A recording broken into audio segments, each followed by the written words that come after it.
So hey guys, welcome back to my channel. और इस video में जो पोएम है the Epithalamion by Edmund Spenser, उसको हम समराइज करने वाले हैं स्टैंजा वाइज।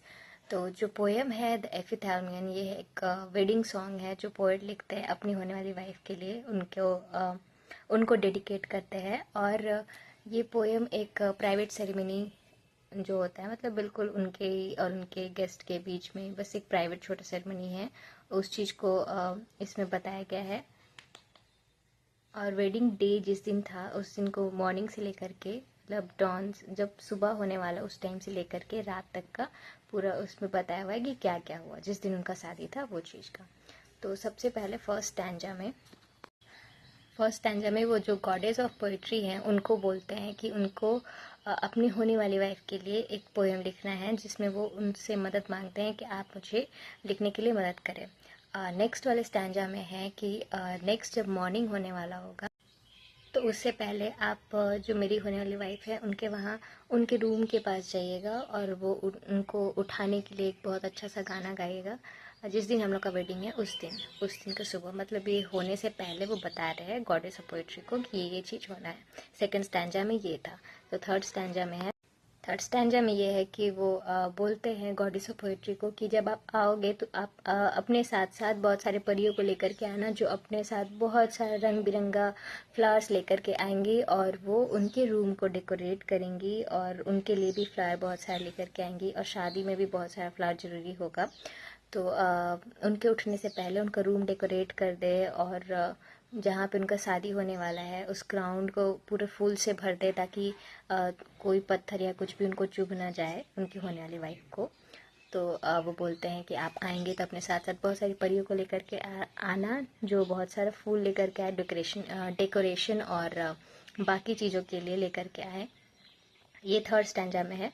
फोर्थ स्टैंजा में है कि वो इनवाइट करते हैं बहुत सारे लोगों को, जैसे कि रिवर नीम्स को इनवाइट करते हैं और मेडन्स को इनवाइट करते हैं, ताकि वो जिस तरीके से वो नेचर को प्रोटेक्ट करते हैं और नेचर को ब्यूटीफाई करते हैं, उसी तरीके से वो चाहते हैं कि उनकी होने वाली वाइफ को भी वो अच्छे से डेकोरेट करे और सेलिब्रेशन में वो ज्वाइन करे, इंजॉय करे।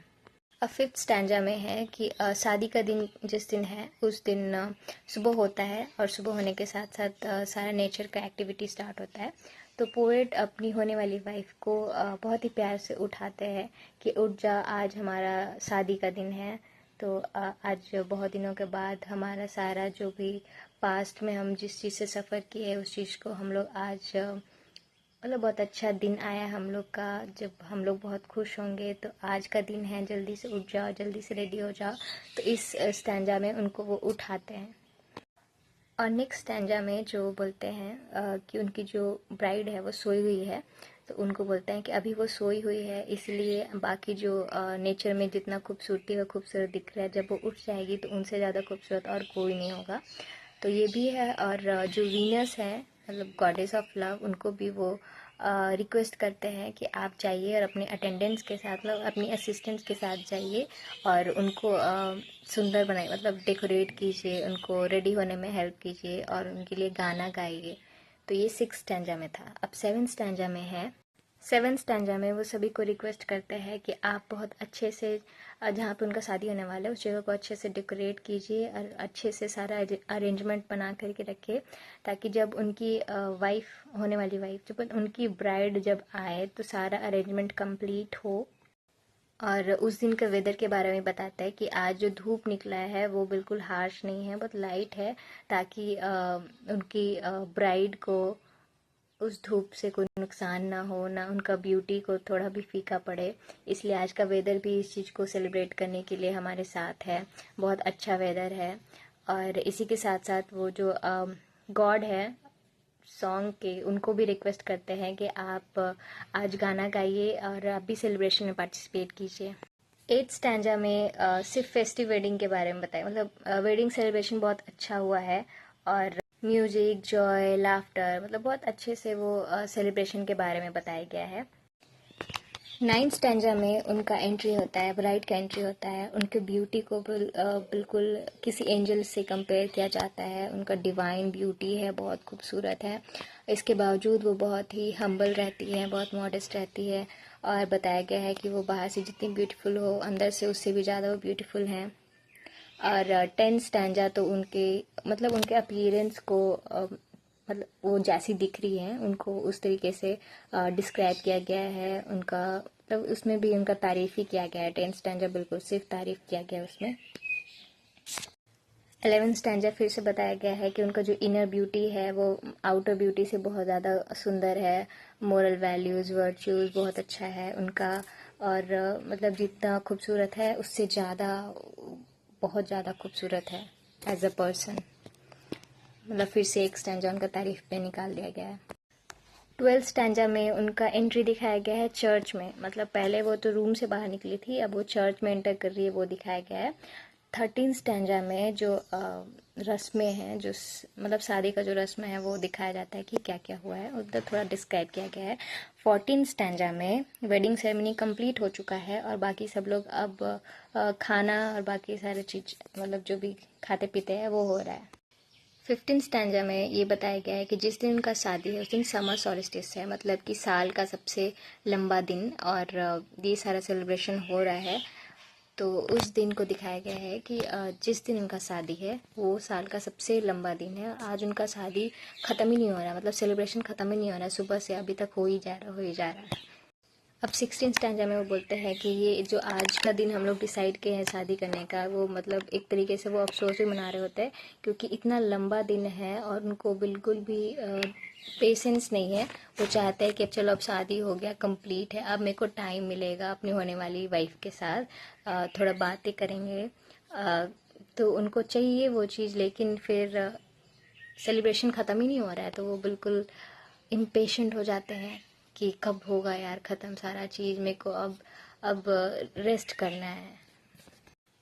और अपकमिंग स्टैंजा में वो रिक्वेस्ट करते हैं गॉड और गॉडेस और हेवन को कि उनके शादी को बिल्कुल मतलब बहुत सारा ब्लेसिंग दे और प्रोस्पेरिटी हैप्पीनेस बाकी सारी चीज़ें मतलब जो अच्छी अच्छी चीज़ें होती हैं उनके लिए विश करते हैं।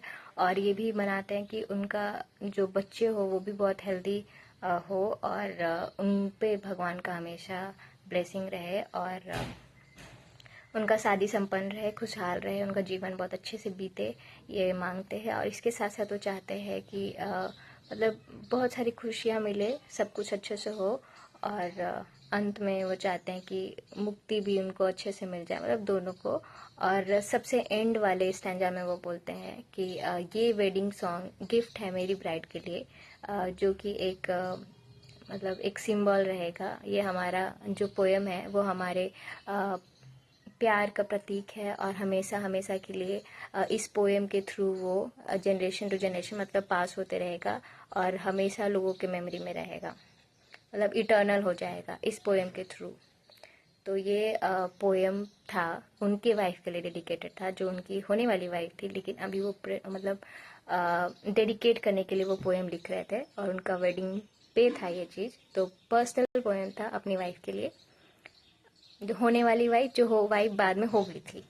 भाई हमको बताने में भी इतना। सो आई होप ये पोएम आपको अच्छा लगा हो। बस यही था कि उनको अपनी वाइफ के लिए पोएम लिखना था, जो उनकी ब्राइड है होने वाली वाइफ उनके लिए पोएम लिखना था। तो पोएम लिखते हैं और डेडिकेट करते हैं और चाहते हैं कि थ्रू पोएम उनका जो प्यार है हमेशा के लिए अमर हो जाए। तो ये शॉर्ट में समरी था। बस सुबह से रात तक का जो भी सेलिब्रेशन होता है वो सारा सेरेमनी, उनका तारीफ़, ब्राइड का तारीफ़ और बाकी सारी चीज़ ख़त्म। यही चीज़ था, मतलब एक इन शॉर्ट अच्छी चीज़ें थी। तारीफ़ करो, शादी हो गया, सब अच्छे से हो गया, अब फ्यूचर के लिए अच्छा अच्छा ब्लेसिंग मांग रहे हैं और पोएम के थ्रू अमर होने का बात कर रहे हैं, मतलब मेमोरी में रहने का बात कर रहे हैं। Thank you so much. Next वाले पोएम में मतलब नेक्स्ट वाले वीडियो में इसका जो नेक्स्ट पार्ट है वो वाला एडमंड स्पेंसर का वो वाला भी हम बताएंगे, प्रोथैल्मियन, वो वाला हम समराइज़ कर देंगे। ठीक है, थैंक यू सो मच।